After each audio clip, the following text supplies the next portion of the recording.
मैले मेरो अघिल्लो भिडियोमा मेरो छोराले उसको नाम बोलाउँदा उसले प्रतिक्रिया नदिएको कुरा साझा गरेको थिएँ।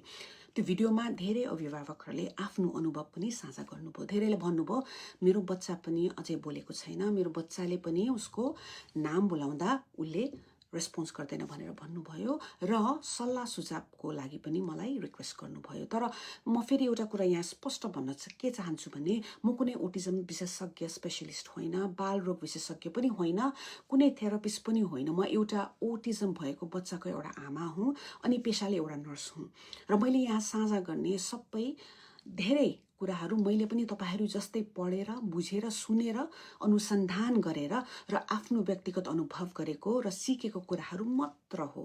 त्यसैले मैले भनेको कुरालाई अन्तिम सत्य भनेर कृपया नलिनुहोस्।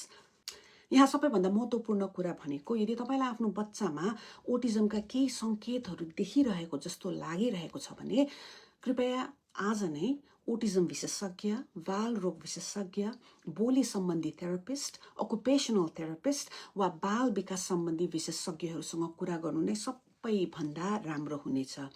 किनभने याद गर्नुहोस् उहाँहरू यही क्षेत्रमा अध्ययन गरेर अनुभव लिएर बसेका विशेषज्ञहरू हुनुहुन्छ। जस्तै म एउटा नर्स हुँ, म अस्पतालमा बिरामीको हेरचाह र औषधि व्यवस्थापन, निगरानी र नर्सिङ सेवा सम्बन्धी काममा तालिम प्राप्त व्यक्ति हुँ।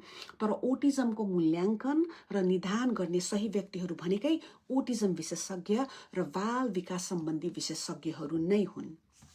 अनि अर्को कुरा, म तपाईहरूको हरेक टिप्पणीहरू पढिरहेको हुन्छु। धेरैजनाले मलाई प्रत्यक्ष सन्देश पनि पठाइराख्नु भएको हुन्छ। तर कृपया एउटा कुरा नरमाइलो नमानिदिनु होला, सबैलाई व्यक्तिगत रूपमा उत्तर दिन सधैँ सम्भव हुँदैन। किनभने अन्तमा धेरै अभिभावकहरूको चिन्ता लगभग एउटै कुरामा हुन्छ। कसैको बच्चा बोलेको हुँदैन भने, कसैले नामले प्रतिक्रिया दिएको हुँदैन, कसैलाई व्यवहारमा केही फरक लागिरहेको हुन्छ। म तपाईहरूको सबै टिप्पणीहरू, सन्देशहरू र चिन्ताहरू ध्यान दिएर पढिरहेको हुन्छु। मैले तपाईहरूको कुरा देखेको छैन भनेर कहिले नसोच्नुहोला। बरु तपाईहरू सबैले कुन कुरामा बढी चिन्ता व्यक्त गरिराख्नु भएको छ, कुन विषयमा बढी बुझ्न खोजिराख्नु भएको छ भन्ने कुरा मैले ध्यान दिएर हेर्छु र त्यही आधारमा म मेरो आउने अथवा अर्को भिडियोहरू बनाउने प्रयास गर्नेछु। याद गर्नुहोस्, हामी सबैजना यहाँ सिक्दैछौँ। म पनि एउटा ओटिजम भएको बच्चाको आमा भएर यो यात्रामा धेरै कुरा सिकिरहेको छु र सिक्दै जानेछु।